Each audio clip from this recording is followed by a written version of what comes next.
vibra con la guaira, limpia, limpia, taita, vibrando con la hualca. Hi guys, and welcome to ayahuascapodcast.com. Today we're joined by a very special guest, Hamilton Souther. He is a coach, an author, an educator. He wrote a book about ayahuasca as well called Medicine versus Sorcery. Is that correct, Hamilton? Yep. And he has more than 20 years of experience in the medicine world. Hamilton, welcome to Ayahuasca Podcast. It's a pleasure to have you here. Thank you very much. It's a pleasure to be here.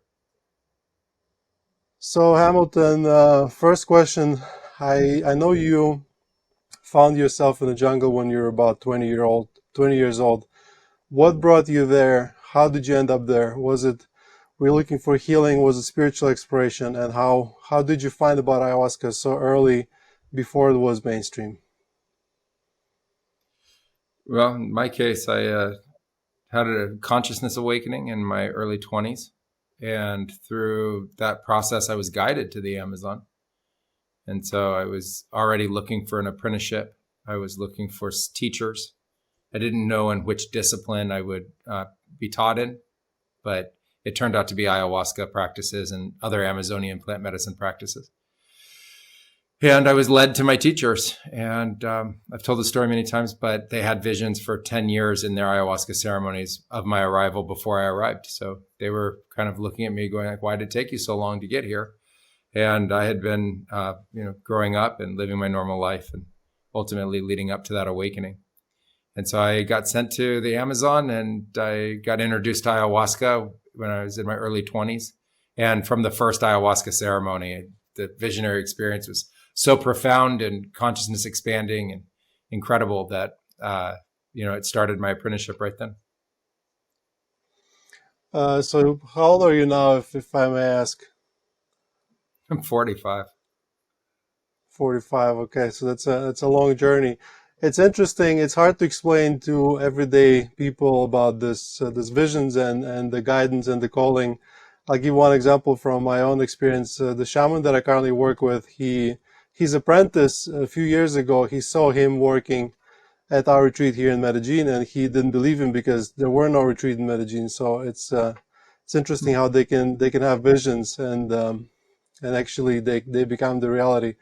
So when you talk about those visions and the guidance that you received, how did it look like? What form did it take for you? Was it a dream? Was it a vision? Was it, an advice or?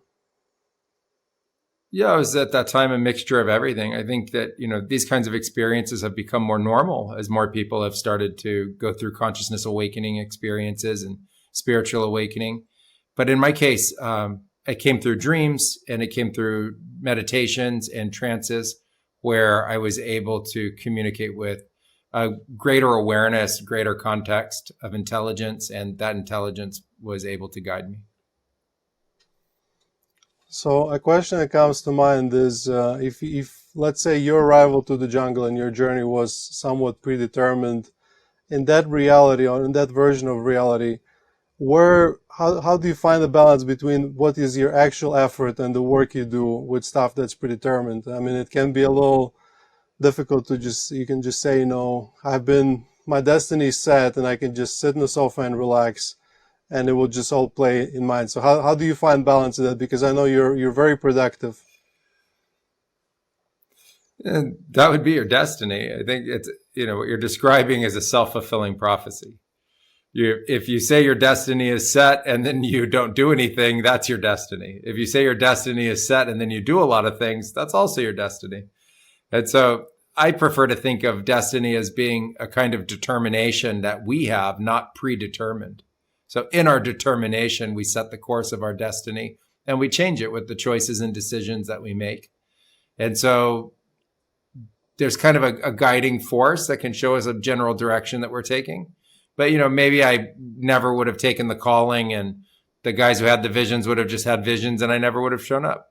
That's also a possibility. But because I followed the calling and I made the choices and decisions, then we fulfilled the nature of that vision and that vision came true.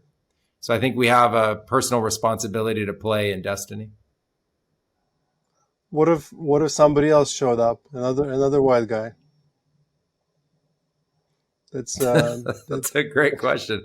That's up to them to figure out whether or not that's the guy from their visions or not. I mean, to figure out that I was the guy from their visions, they put me through a lot of rites of passage and tests of virtue that lasted over a year and a half. So it wasn't just like, oh, hi, you showed up from a vision. Great. It's nice to have you here. It was a much deeper form of introspection that required many ceremonies, dietas, and, a number of different rites of passage, including the willingness to live there and prove my worth of their medicine. Yeah, the destiny is also hard to fulfill. Hamilton, I really admire you because you went through the very spiritual journey, but you're one of the very few people who can actually talk about it and explain with words, what is happening. And so my question is simple, but also not simple at the same time. How do you think ayahuasca works? What it is that happens? That's a simple question and a very complex answer. There's so many layers that ayahuasca is working in. It's working on the physical body at the brain level of brain chemistry, which is a molecular phenomena. It's working at thought and sub-thought level, which is the electrical phenomena or energy phenomena within us. It then affects our consciousness, which goes into our subatomic and quantum aspects of us that is barely understood or barely studied at all. And then in the traditions, it's described in a great mythology, which is how we navigate the realms of consciousness that we explore in ceremony. And so you have these various expressions within the body that are being changed or altered through the consumption of ayahuasca and the ceremonies. And it's not just drink ayahuasca and all of these experiences happen. It's you drink ayahuasca and then you also have guidance in many forms. And so all of that combined is how it works. So Hamilton, you're also not just a facilitator, right? You did the whole training to become a maestro or a shaman, in some other words. What is the role of a shaman, in this process that you just described? Yeah, I went through a formal apprenticeship and I was titled as a maestro when I was 25 years old. So I've been doing this for a number of years. And the role is a guide. The role is to understand how to know the energies and the different kinds of transformations of consciousness that people are going through. There's the part that you can physically observe, which is the management of the space. And then there's a part of it that happens entirely in shared visions and your ability to interject yourself into that visionary field that other people are experiencing. And so you have a tangible and an intangible role that you have to fulfill for others. And then if you're trained as a healer, then your spirit or your energy can interject into someone else's visionary experience and also help perform healings. So there's the role of the maestro that's purely an intermediary between the energies and the spirits that are part of the ceremony. And then there's the role of one who's trained as a healer who actually gets involved and helps also guide and create the transformation of healing. So do you do both sides of this, or do you have any specialty? I know some shamans or some taitas or maestros, they have like a very specific talents that you have. Which one is yours, Hamilton? I think my talents are more broad and I think cover a wider range of spectrum. I was very interested in my youth in learning all of the different skills. So instead of focusing just on one skill and becoming really adept at that, I was really interested in focusing on lots of skills and trying to become the best I could of all of them. And so I learned to be trained as a healer, and I also learned to be trained as an intermediary and a support for the ceremony. And I can, depending on the need, do both. And then I've also pioneered new techniques and new understandings of how to be able to manage ceremonies. So throughout my career, I've really tried to push the envelope and continue to evolve and really gain as much skills as I can. So you're somewhat of a spiritual polymath. That's a fair description. I'm also interested in other subjects as well within the fields of science. So I think in that sense, yeah, I am a polymath. Leonardo da Vinci of ayahuasca. Well, we'll Um, see maybe further in our lives. I'm not sure we're ready for that. um, in your opinion, so you're a maestro, so you're a shaman, but you're also a facilitator. How do you find balance between, obviously running a retreat or several? I know you have a school and many other venues. How do you balance the business side of it? Because it is a business. No matter how you try to do it, you need to earn money to pay the people, and then the spiritual side of it. Because there's something I personally struggle a lot with. So I would really love to learn. Well, like you say, a business is a business, and you have to treat one like that. That's a sacred relationship you have with government and with other people that are working to make it all happen. And you need to treat them fairly and give them the best life they can for participating and taking their time to support what you're creating. The sacred relationship between us and our economic pursuits is personal. And so you have to look deep within your own heart and your own soul to decide what it is that you're creating and why you're creating it that way. And a friend of mine and I were talking today, and he said the most important thing in running a business is that you care, and that there are a lot of businesses out there where they just don't care. It's just business. And I think when you bring in caring to how you structure the business, then it makes it a lot easier to balance the spiritual aspects of it with the parts of it that are business oriented. And you can also base it on need. There's a tremendous variation in need within our society, especially economically, whereas the spiritual need is the same between everybody who comes for healing. Everyone who needs spiritual healing needs it the same, but many people have a wide variety of resources that they could contribute to that. And the traditional way of handling that in the Amazon is that people give what they can contribute. And so, when you bring in price and you bring in an idea of a contribution, you can help manage that. And in our retreats, we offer everybody the opportunity to donate more. We treat it as a minimum donation to come to our retreat. But if they have the means to be able to support others, we ask them to. And we also run scholarship programs so that we can support other people who just can't afford to be able to come to the center. But the importance is to run a business that is a really solid one, that has a strong foundation and has the ability to treat everybody involved in a fair way. And what about, let's say, you drink ayahuasca every day, and then at the same time you need to go on social media and post and talk to people and do podcasts and stuff like that.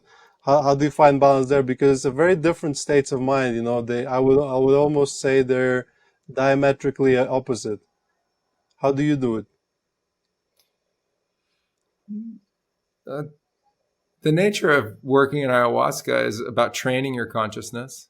And it's not just one state of being and one state of understanding. You become flexible in your understandings. And then when you come back to the rest of the world, whether it's social media or business or meetings, there's another way of understanding, behaving, and interacting. And that requires a certain amount of grounding. And for me, it's often a recognition then of why the world needs these kinds of plant medicines.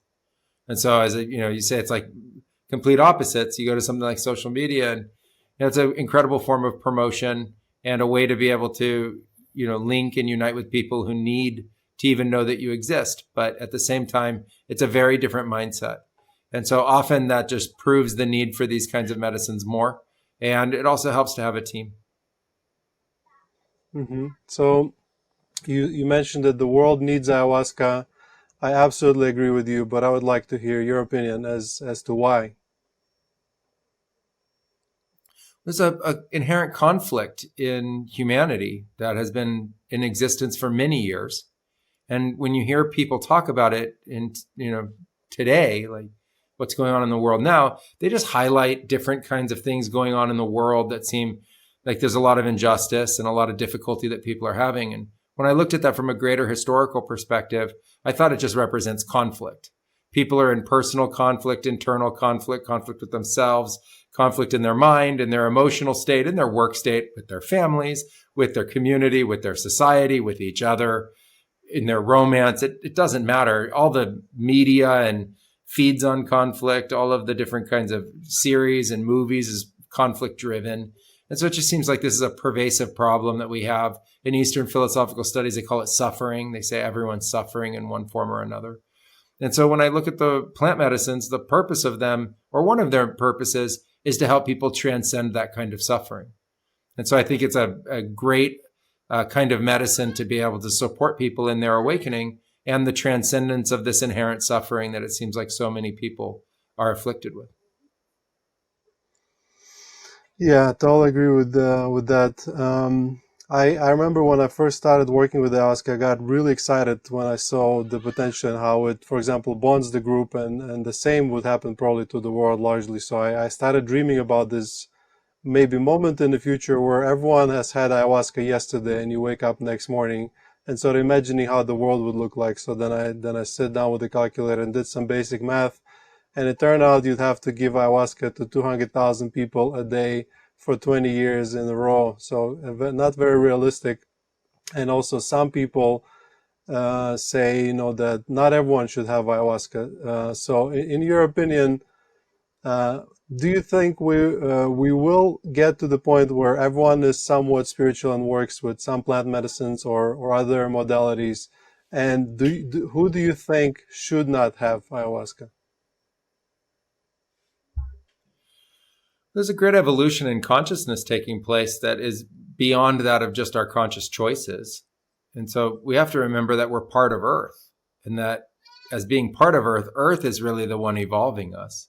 And as part of that globalization, sharing of culture, and with that, there's the sharing of the plant medicines. And so this is the first time in history that there's been such a vast way to communicate the sharing of these ideas, which I think is actually something very beautiful in the face of a lot of dystopian narratives. People are going to continue to utilize these plants, and there's a great psychedelic renaissance taking place. And so there's a lot of interest in them. And when that happens, lots of people are going to take them. It's important that those people understand the rigors of the responsibility associated with it and have more training and understanding about the profound nature of these kinds of experiences. I think most people could have these kinds of experiences. The people that shouldn't have them are ones that have already different kinds of mental illness, where these are, inappropriate substances for someone with that kind of mental illness. Or they need to be in a very specific kind of environment where these kinds of plants could be used as a treatment for that kind of mental illness. And then you also have to look at different kinds of health concerns, that if, people have blood pressure issues or they have heart issues, et cetera, then they shouldn't use these kinds of medicines. And at certain age group period of time, like mid-20s to mid-30s, if you have different kinds of mental illness in your family, it's better to also abstain from different kinds of psychedelic medicines or visionary medicines during that time. So I think if you look at all of that, you take all of that into consideration, there's still a vast number of people that could participate. There are people in the billions that could have these kinds of experiences. And some of the profound experiences that they have are generalized awakenings, a sense of greater connectedness to everything, a greater sense of humanity, a greater sense of heart, and generalized understandings of love. And all of those things, I think, are positive for society, individually and collectively. And so I think it's something that we need to welcome into societies and just instill a sense of responsibility associated to the use of the plants. You said billions of people. When those billions of people are going to come, and a lot of them will come to countries in the northwest Amazon, Peru, Colombia, Ecuador, Brazil. In your experience, I know you spend a large amount of time in the jungle, and you actually lived with indigenous people. What was the effect of the psychedelic tourism? What are the positive sides of that? What are the negative sides? And when the billions come, let's say not all at once, but how do we mitigate the negative effects? And the positive effects are really easy to see. First, the indigenous cultures became popular again, including the cultures for their own people. And there was an influx of interest in the cultures, not just exploitation, but actual interest, which is rare and something that's very beautiful. And there was also an expansive sharing of knowledge, which I think is very important for the world. We have to move beyond certain kinds of tribalism and nation state dominance collectively. We can maintain that as an identity and a way to understand where we're from, but the sharing of knowledge transcends that. It's a human act. It's a species-oriented act. And we have to understand that. And there's ways to really pay homage and respect the sources of ancestral wisdom. That isn't a question of appropriation. It's a question of support and an understanding that all of that knowledge from around the world, from everybody's knowledge, needs to be brought together for a better species, for a better planet. And I think that the sharing of medicine with people that need that medicine is an incredible gift. These plant medicines are powerful tools. And so to restrict those sociologically and societally, I think is a crime against humanity. There shouldn't be restrictions to the access of medicine when people need medicine, and nature, the universe, Mother Earth has provided those medicines for us. And so I think people need access to that. And that's beautiful to see that kind of access growing in the world. The negatives are of any kind of unregulated space where there's different kinds of abuses. And, you hear about them all the time. There's charlatans in the space. There are people who don't know what they're doing, who aren't trained. And then there's a variety of other kinds of distortions. And so what's needed is just greater responsibility from the participants, a greater awareness of who are the people who are doing a really good job, and to support them and to stay away from, all the different kinds of distortions that are out there or dangers that are out there. And that's something we can do as a community. That doesn't have to be something that is even legislated. As a community, we can decide what are the fundamentals that you should look for if you're looking for a practitioner, a facilitator, or a shaman. There can be a baseline for what spiritual retreats and ayahuasca retreats offer as a way of care and safety for you. And if people choose those, then those will be the centers that flourish, and those will be the values that we protect. You mentioned people not being trained properly, right? I know you have an academy, right? It's called Blue Morpho Academy, if I'm not mistaken, if I'm reading it correctly. Yeah, what is Blue Morpho? Is that a butterfly? No, it's Blue Morpho Academy. Blue Morpho is the largest butterfly in the Amazon. It's the giant one with the beautiful. Mm-hmm. Okay. So the meaning of it is vast. Well, talk a little bit about it. Blue Morpho has deep meaning. Sure it's about transformation and metamorphosis. Okay, this is very deep. So, because you mentioned training and people not being properly trained, I have encountered situations when people come to our retreat, and after one experience, they feel the calling, and they, I think, sometimes confuse a decision to go. Let's compare it with the medical profession. They sometimes confuse a decision to go to study to be a doctor with an actual permission to become a doctor. So they quickly, a few months later, after a few more ayahuasca encounters, they want to start giving the medicine. So in your experience, what is the safe amount of time somebody who wants to pursue that path, what's the safe amount of time they need to train to? What is the regimen? What do they need to do to properly be able to step on that path? At Blue Morpho Academy, we have 4 layers of training. There's the sitter, the coach, the facilitator, and master facilitator. And a sitter coach level training is about 6 months to a year.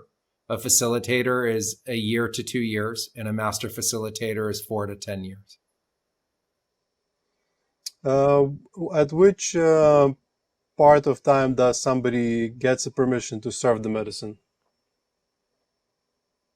But that's a facilitator level training once they've graduated. Mm-hmm.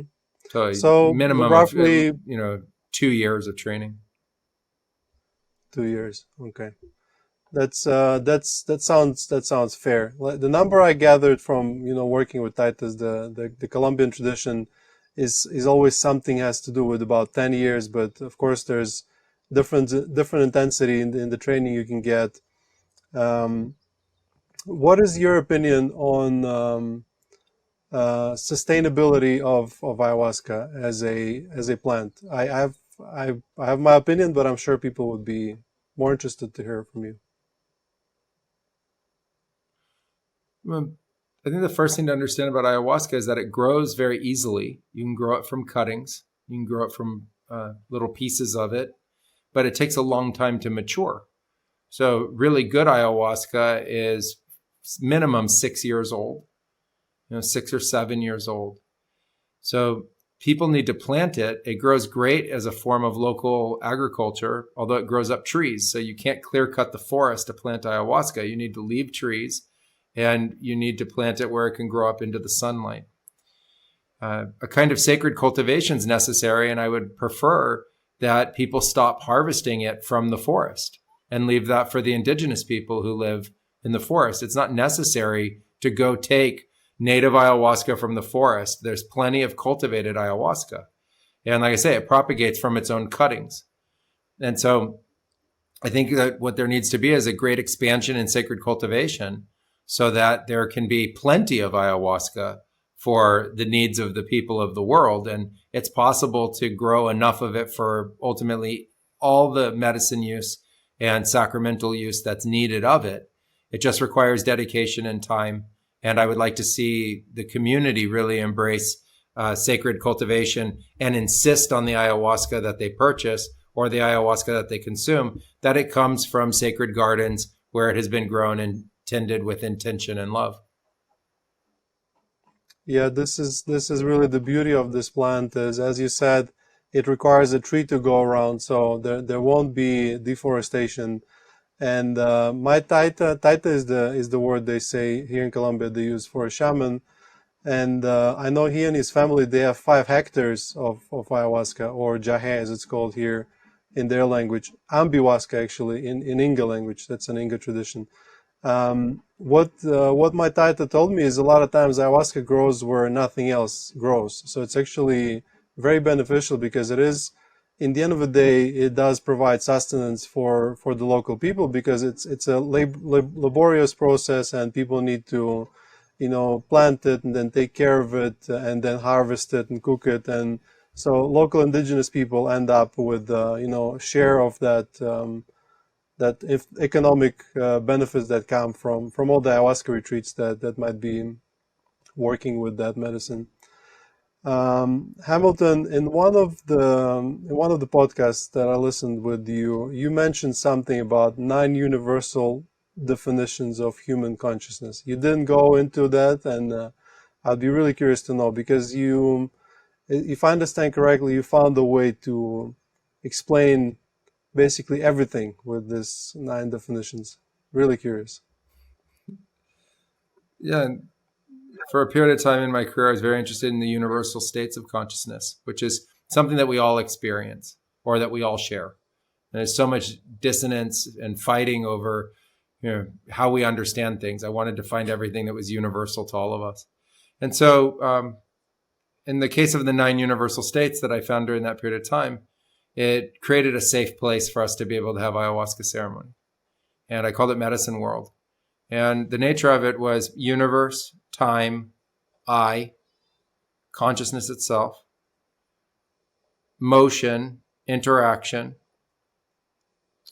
totality or infinity, and heart, and our decision or choice. And the decision or choice is for medicine for safety and well-being of everybody there. So universe, time, I. We all share universe. We all share time. We all share I. Like everyone has an I that they understand. Consciousness itself, we share it. It's not mine and yours. It's a ubiquitously shared phenomenon. Motion, the ever-evolving, changing. The interaction of that, what we experience, and to your question around destiny, how we change the course of our destiny. Infinity, the totality of everything. And then our heart, which is where we experience our love. We all experience that together. And then our choice or our decision. And we choose, and that gives us a direction in our life. And we choose medicine and the medicine practices. We choose the beneficial support and well-being and healing and love and compassion that we can share through the plants to others. Well, I think I'll have to re-listen to this podcast a couple times to understand everything you just said, because it is a lot of information. What I am really impressed with is how you're able to just take this 9 things from your mind. Because normally, as you describe, all the presidents and stuff like that, one always gets lost. So I'm impressed how you've been able to recall it just like this on a whim. And an interesting question is, so you obviously possess a very high level of intelligence and ability to explain things. Um, were you always like this, or did ayahuasca play part in improving that? And what do you think about general effect of ayahuasca on cognition, on the improving cognition? I think that over time you can access greater amounts of your own intelligence, but that has to be your own intention. And it's something that you cultivate within yourself. There are limitations on our intelligence. That's just hardware. It's just our bodies. And we have to relate to that and understand that. But then there's also the ability to tap into more of our own innate consciousness and more of our own innate intelligence. And I think that's what something, that's where we can use something like medicinal plants to be able to support that. And my teachers told me that it was unlimited what we could try to discover. And so awakening our own intelligence was always something that was very important to me. And so I think we can do that. Impart ideas like balancing your brain and creating whole brain function. I asked ayahuasca to make me smarter. I asked ayahuasca to help, open the nature of my intelligence. And then there's also a phenomena where fear in our consciousness fundamentally makes us have less access to our own intelligence. So it makes us dumber to ourselves. And we live in cultures that are very fear-based. And so there's a spreading of that. It's kind of like its own mind disease, where we shut off our intelligence to stay in a state of collective fear. And our work is all dedicated to turning off that fear and turning on our collective intelligence. And so I think it can play a role. And I think many of the visionary plants, ayahuasca, psilocybin mushrooms, San Pedro Achuma, those three especially, are incredible at opening consciousness and helping turn on our cognitive capacities. So I have my intention for my next ceremony, which is coming soon. I'll ask ayahuasca to make me a better interviewer and open my capacity, to ask better questions. Because I struggle sometimes. It's like, should I continue the thread of conversation we're going with, or there's so many questions I want to ask, and it's a difficult one. So maybe ayahuasca can help. I know you have a podcast yourself. Is that correct? Yeah, I do. I have one called Blue Morpho Podcast, and another one that I've been starting that's on artificial intelligence. Interesting. I'll after we finish with this topic, I'll ask you about artificial intelligence, but yeah, it's more difficult than it seems to ask questions and make it sound good. So artificial intelligence, I first stumbled upon it a few years ago with an app called Midjourney, and I was creating a collection of psychedelic t-shirts for a little store that we have at the retreat. And I went into a deep dive into creating art with AI and setting prompts and all of that. And I would spend up till 4 a.m. at night sometimes, till I went into a somewhat interesting state where I could kind of feel, AI and the way it did things somehow reminded me of ayahuasca and like psychedelic states. I don't know if you have drawn that parallel, or like how come AI art tools are so amazing to create psychedelic art, for example, specifically. Maybe you can explain, or did you notice that yourself? I have noticed it. I think part of it is the training data and the understanding of archetype. When you create AI prompts, you put in very clear archetypal direction into it. Apple, red apple, a rose, a flower, a man, a woman, a car, etc. So you use words to prompt the AI that are archetypally very clear. And then when you want to make psychedelic art, it can draw upon the training data that it has, where different kinds of psychedelic states and different kinds of psychedelic artists have provided content that gives it, a mathematical idea, not an actual human idea, but a mathematical construct to mix all of that together. And I think AI is very good at that, specifically because the nature of the psychedelic state or the visionary state is a mixing of colors and symbolism and sacred geometry etc. That's all part of our consciousness. And so there's a unique capacity for these systems. And it's important to understand that the systems are using mathematics to mimic. They're not sitting there. AI is not sitting behind the scene thinking things up like we dream things or imagine things. It's not there yet in that capacity, but it is using mathematics that is very good at imitating us. And so that imitation is so good that it can even fool us. And it's a very powerful tool in that way. So mathematics being a universal language and sacred geometry in that art, I can sort of kind of try and piece it together, but maybe over time as we work more with AI and it gets better, we can understand it better. Hamilton, you seem like a kind of guy that can answer any kind of question, so I'll just go heavy. And I'll give you my own opinion afterwards, because I draw some opinions on that question from people after they come from their ayahuasca experience and they tell us what they have experienced. So yeah, long answer short, what is the meaning of life? Why are we here? The meaning of life? The meaning of life is a continuous evolution that's a direct relationship between you and the universe. And it's not something we typically think about, but where your body is also where the universe is. You're not separate from the universe. And to me, the universe is what we would think of as source or divinity or God. And that we're the creations of that. We're manifestations of that form. And so we, as expressions of the universe, are living the nature of the meaning of life, which is to be conscious beings of the universe, part of God, expressing our totality. And I think that has been reduced by our cultures and society that have separated us in our mindset from this unique union that we actually have, both with the divine, the universe, and spirit. And so I think when we take sacred plants, it helps awaken us to the fact that we're actually in this merged state. We're not separate at all from divinity. We're not separate from spirit, nor the earth, nor the universe. We're made of it. And we're acting that out, and we're part of that. And so a huge portion of our life is really the continued evolution of forces that are much greater than us. It's not just about us. It's about the fact that you're earth at the same time as you're also an aspect of the universe or an aspect of source. And so I think the meaning of life is to live life to its fullest, to live it in the best way that you can as you're continuing to evolve this relationship that where I think of as earth as a very, very small amount of time, our earth life, our relationship with source is a very, very long process.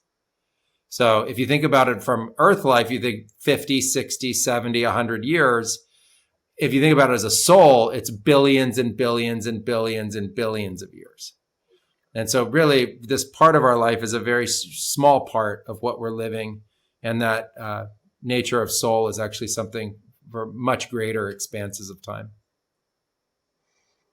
It's a great answer, and it's very close to what I have gathered. So here at Lawira, we receive about 700 people every year, and then we do word circles after the ceremonies. And a lot of people touch upon that topic, and they explain what they've seen and what they've understood. And the worldview that I gathered so far about that and about life and what happens after death is that, as you said, we're part of one big consciousness, part of God, universe, and then somewhat that consciousness has a desire to break itself into pieces so that each individual piece, let's call it a soul, plays the game of life to learn something, or as in like a form of entertainment to sort of, it's kind of like if you imagine God as this entity, then my understanding is it creates those souls to sort of live those lives to kind of watch as a telenovela for them to like entertain itself. It's a very, very rudimentary way of understanding it, but it's somewhat like that, because when you drink ayahuasca, then it all melts away, and then all of a sudden you feel like we're one again. But then in that unity, it's almost as if, because it's so united and so beautiful and so homogeneous, then I guess it's kind of boring, to be almighty and to have no challenges. So next question after that is in from that point of view, or from shamanic tradition, what then happens to the soul after we die? What I really liked about the shamanic traditions is that they didn't have an answer that was the same for everybody.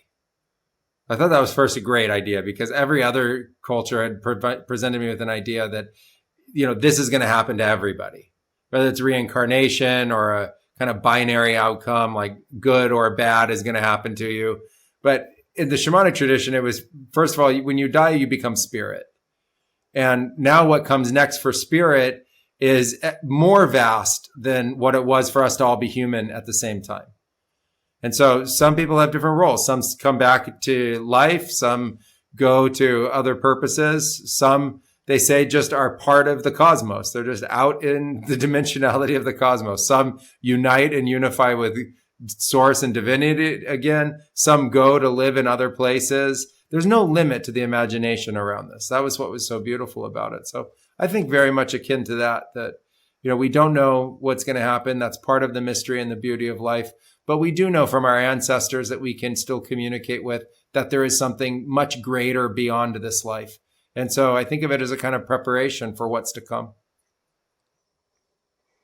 And what do you think about that sort of elaboration on that topic? As some people think that the souls, they come and then they come back if they need to learn another lessons, and as if they go through some form of hierarchy, and eventually the soul graduates to then be completely reconnected forever. That's another thought that I gathered from those word circles. And I don't know whether they have, the people that tell about it, whether they read it somewhere else before, or did it come purely from ayahuasca, or so that kind of notion, does it make sense, or do you think it just comes from ego to say, like, look at me, my soul is bigger than yours?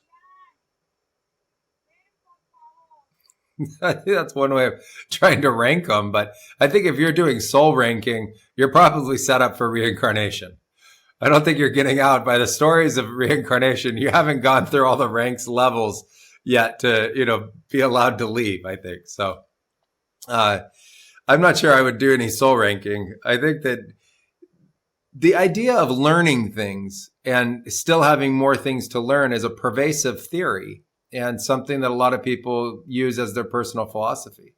So I don't see any reason to discount that. I think some people come back here to learn things. Other people here aren't to learn. They're here to do other things. Some people are here just to enjoy it. Like, they're barely learning anything. They really are enjoying it. They enjoy the suffering. They enjoy the moments. They enjoy everything about life. And there are other people who come here to have a really bad time. And part of that's the responsibility of our own, species. And part of it is just, I think, an aspect of our destiny. And so, I think that, one, we need to transcend ranking our concept of soul and just be glad that we are soul, or we have soul. And the next piece of it is decide for yourself in your life what comes next. Decide for yourself what you need to do next. And if you want to transcend coming back to earth for more lessons, then fulfill all the lessons in this life. Like, get the lessons done, and then there won't be any reason to be here anymore. That's a great answer. Hamilton, I know you don't have much time. Do we have time for one more question? Sure. Okay. I know you mentioned that regarding, shamans or maestros or taita being humans, and also we can sort of couple it together with a bit of, tribalism and like dark magic and stuff like that. Can you talk a little bit about that and what you encountered in your own journey? I think the importance is to understand that there's lots of different kinds of spiritual practices, first of all. And you have to decide what kind of spiritual practices you want to be a part of. And there are in the Amazon and in all different tribal parts of the world what they call light practices and dark practices. And I wrote a book about it, Medicine versus Sorcery. Right, there's the nature of the medicine practices, which are all about healing and about the union with the universe. And then there are these illusory practices and delusional practices that are about all of these other kinds of magics and things like that. They exist, and I just put it out there as an understanding for people that you want to be very clear on what kinds of practices you're getting involved in. And these are practices that have been passed down for generation after generation over thousands of years.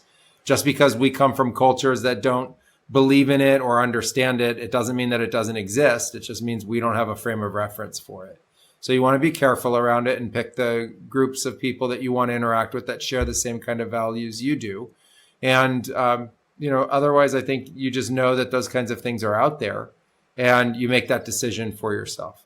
I happen to come from a lineage that healed people that had gotten involved with dark arts and those kinds of practices. And so I learned about them because of that. And I didn't believe in it at first. I was doubting and didn't have any frame of reference for it until I encountered it. And when I encountered it in others and then finally in myself, I understood that these kinds of dark or malevolent consciousness arts or spirit arts exist. And there's just no reason to have anything to do with them.